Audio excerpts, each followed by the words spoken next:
Hi guys, in this video I will show you how to pay with Venmo balance. In order to do so, you first have to launch your Venmo mobile application, and once you are on the home page, you are going to see this a pay/request tab in the bottom.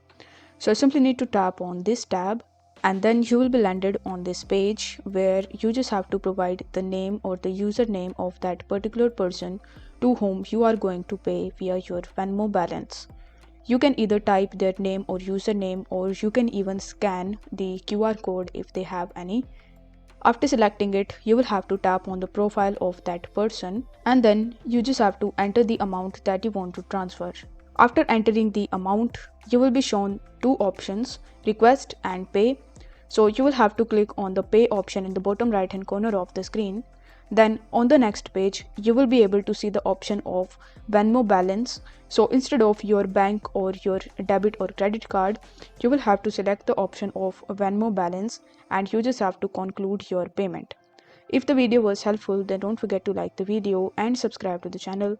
Thank you so much for watching.